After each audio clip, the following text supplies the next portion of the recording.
ओम शांति।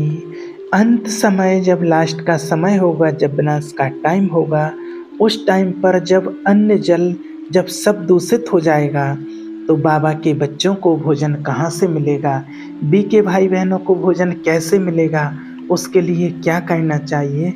इस पर मधुबन में एक बार कुछ सेवा केंद्रों की प्रमुख बहनें इस बात पर चर्चा किए जा रही थीं। बहुत सारी बहनें बैठी हुई थीं और इस बात की ही चर्चा चल रही थी कि बच्चे, एक समय ऐसा आएगा कि पांचों तत्व इकट्ठे ही उपद्रव मचाएंगे। जो प्रकृति के पांचों तत्व हैं वो इकट्ठे उपद्रव मचाएंगे। कहीं आग लगेगी, कहीं भूचाल आएगा, कहीं बाढ़ लगेगी, कहीं तूफान होगा।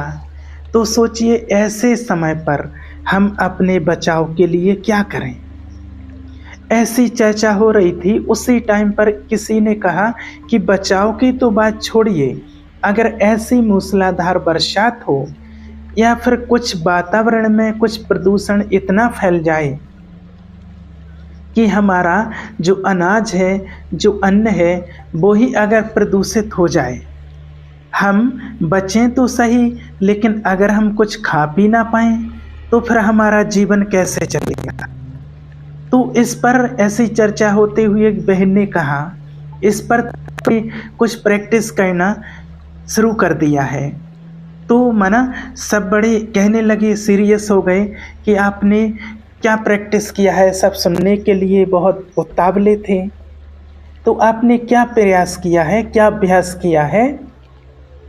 तो फिर वो बहन ने कहा कि मैंने तो प्रयास किया, अभ्यास से करना शुरू कर दिया है। तो सब बहनें कहने लगी हैं, सब दीदियाँ बोलने लगी हैं कि अगर अन्न जल सब दूषित हो जाएगा तो फिर जब कहीं से भोजन नहीं मिलेगा, तो आपने क्या प्रैक्टिस शुरू कर दिया है, क्या किया है, और वो क्या है हमें बताइए ताकि हम भी कर सकें। तो उस दीदी ने अपना अनुभव सुनाया कि मैंने ऐसा सोचा कि अगर खाने के लिए कुछ दिन ना भी मिले, दूषित वातावरण के कारण अगर हमारा अनाज विषैला हो जाए, दूषित हो जाए, उससे पूर्व हमें कुछ तैयारी करनी चाहिए। तो वो कहती हैं कि मैं कभी कभी एक टाइम खाना खाती हूँ। वो बहन जी बोलती हैं, एक टाइम खाना नहीं खाती हूँ। किसी दिन सारा दिन मैं पानी नहीं पीती हूँ, और कभी कभी मैं सारा दिन कुछ नहीं खाती हूँ, ताकि ऐसे समय के लिए हम अपने आप को तैयार कर सकें और आने वाले समय के लिए हम तैयार कर सकें। ऐसा ना हो कि अंत में जाने के समय खाना पीना ना मिलने के कारण हम उसी चिंता और चिंतन में अपना शरीर त्याग दें। तो वो बहन जी कहती हैं कि मैंने इस प्रकार का अभ्यास करना शुरू किया है। अभी वहीं पर जो दादी जी का मीटिंग हॉल है, वहाँ से मना पांडव भवन में, तो वहाँ पर सभी दीदी लोग बैठ कर के चर्चा कर ही रहे थे कि इतने में वहाँ से दादी जी, गुलजार दादी जी निकले। तो सभी ने कहा दादी जी से कि दादी जी, अगर आपके पास समय हो तो आप थोड़ा बैठ जाइए। तो दादी जी ने कहा कि क्या चर्चा हो रही है। तो सभी बहनें लोग कहने लगे कि दादी जी, आप हमारी चर्चा को सुनिए। तो दादी जी कुर्सी पर बैठ गए। तो सभी दीदियों ने दादी जी को सुनाया कि अपनी जो एक बहन जी हैं, ये अपना पुरुषार्थ बता रही हैं कि जब जल दूषित हो जाए, भोजन विषैला हो जाए, खाने को अगर कुछ दिन ना मिले, तो किस प्रकार हम इससे पूर्व कभी व्रत करना या कभी पानी ना पीना, ऐसी आदत डाल लें। तो दादी जी ने सब कुछ सुनाया, सुना दादी ने सभी की बातों को डिटेल में, सभी ने उनको सुनाया दादी जी को। और दादी जी ने फौरन बड़े मधुर शब्दों में कहा कि मैं तो ऐसा नहीं समझती हूँ। तो फिर सभी ने कहा कि दादी जी, जो आप समझते हैं वो आप बताइएगा। तो दादी जी ने उस समय कहा कि बाबा ने यज्ञ में ऐसा भी जब समय आया, जब इस यज्ञ में कि सुबह के नाश्ते का सामान है लेकिन खाने का दोपहर का भोजन का सामान कुछ भी नहीं है, ऐसी भी बेगरी लाइफ थी, तब भी बाबा ने बच्चों को व्रत नहीं रखवाया। उस टाइम पर भी बच्चों को कभी बाबा ने भूखा रहने नहीं दिया। कभी ऐसा भी समय आया कि नाश्ते के लिए कुछ भी नहीं है, तब भी बाबा ने गुड़ में सुबड़ा डाल करके, जो मना थोड़ा सा गुड़ और बहुत ज़्यादा हो जाए, उसको बोल बेटा का नाम दे करके और फिर बाबा ने बच्चों को खिलाया। लेकिन बच्चों को कभी भी बाबा ने भूखा नहीं रखा। तो बाबा ने कभी बच्चों को व्रत नहीं करवाया, तो हम कैसे व्रत करके अपनी कर्मेंद्रियों को कंट्रोल करेंगे? तब सभी ने दादी जी से पूछा कि हमें क्या प्रैक्टिस करनी चाहिए। तो दादी जी ने अपने अनुभव और बाबा की आज्ञा के अनुकूल यही बात सुनाई सभी को कि ऐसे भयानक समय के आने से पूर्व हमें अपनी अनासक्त वृत्ति का निर्माण करना चाहिए। हम सभी को अनासक्त वृत्ति का निर्माण करना चाहिए। अगर हमारे अंदर अनासक्त वृत्ति होती है, स्वाद लेकर के, रस के वशीभूत होकर के अगर हम कुछ स्वीकार नहीं करते हैं, परंतु जो शिव बाबा के यज्ञ से हमको मिला या भंडारे से हमको प्राप्त हुआ, वो इस शरीर के लिए उपयुक्त है, उतनी ही चीज़ इस शरीर को दे दीजिए। ऐसा नहीं कि आज तो पूरी बनी है, रोज़ तो पूरी बनती नहीं, 2 की जगह चलो 4 खा लेते हैं, कोई रोज़ थोड़ी खाते हैं। आज समोसे बने हैं, वैसे तो सबको 1-1 समोसा मिला है, क्यों नहीं आज 2 समोसे और 2 गुलाब जामुन भी खा लिए जाएं। कल मीठा ज़्यादा नहीं खाएंगे, आज तो बन ही रहा है।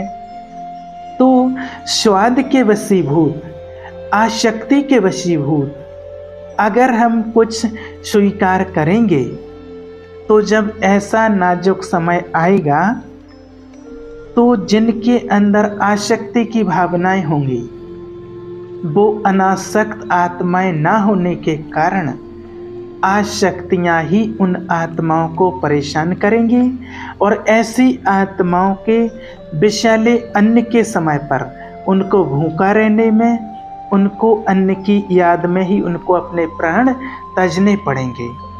इसलिए बहुत समय पहले से अगर आपको अभ्यास करना है तो अपनी अनासक्त वृत्ति का निर्माण करो।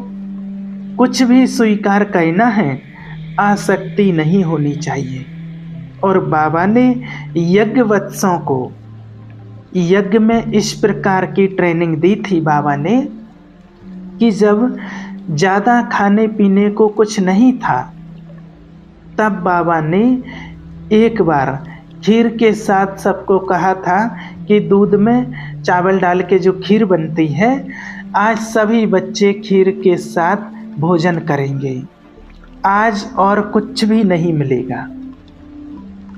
शाम की क्लास होती थी, उस टाइम पर बाबा क्लास कराते थे। उस टाइम पर बाबा अपने बच्चों की कचहरी करते थे और पूछते थे बाबा सभी बच्चों से कि बच्चे सब सारा दिन में अच्छे रूप से गुजरा, किसी ने कोई भूल की हो या किसी ने किसी की कोई भूल देखी हो तो वर्णन करो, उसको बताओ।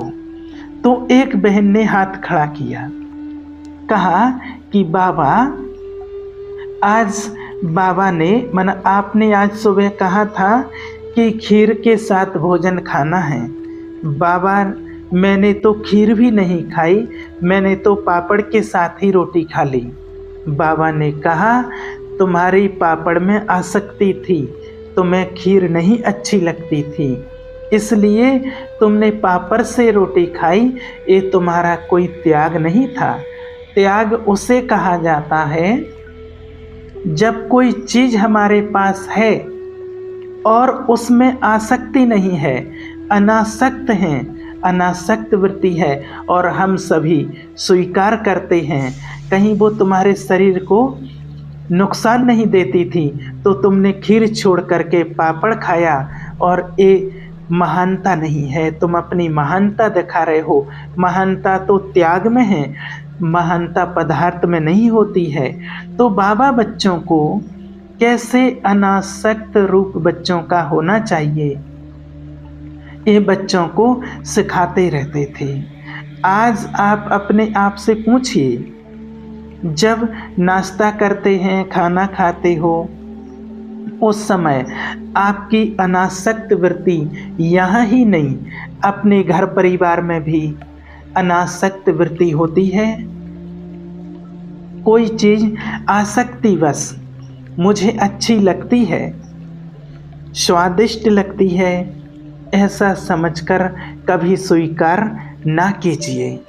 समय ऐसा आएगा, दिन प्रतिदिन देखते जा रहे हैं कि खाने को कुछ भी नहीं मिलेगा, लेकिन जिन बच्चों में अनासक्त भावना होगी, बाबा उन बच्चों को गारंटी दी हुई है बाबा ने उन बच्चों के लिए कि अंत तक भी बाबा उनकी किचन से दाल रोटी कभी कम नहीं होने देगा। दाल रोटी ज़रूर उनको मिलती रहेगी। ये कभी नहीं सोचना कि हम भूखे रह जाएंगे। यहाँ तक भी बाबा ने कहा था कि मैं वतन में बुलाकर भी अपने बच्चों का पेट भर दूंगा, मैं कभी बच्चों को भूखा नहीं रखूंगा। तो देखिए, बाबा ने इतना स्पष्ट करके समझाया है। बाबा ने जो कहा कि बाबा की श्रीमत अनुसार जिनकी अनासक्त वृत्ति है, उन बच्चों को बाबा उनकी किचन से कभी दाल रोटी कम नहीं होने देगा, और उनको कभी कैसी भी परिस्थिति आ जाए, लेकिन बाबा कभी भूखा नहीं रखेगा। तो हम सभी को ऐसी अनासक्त वृत्ति का निर्माण करना है। किसी भी चीज़ में, वस्तु में, खाने पीने में हमारी इतनी आसक्ति नहीं होनी चाहिए। ओम शांति।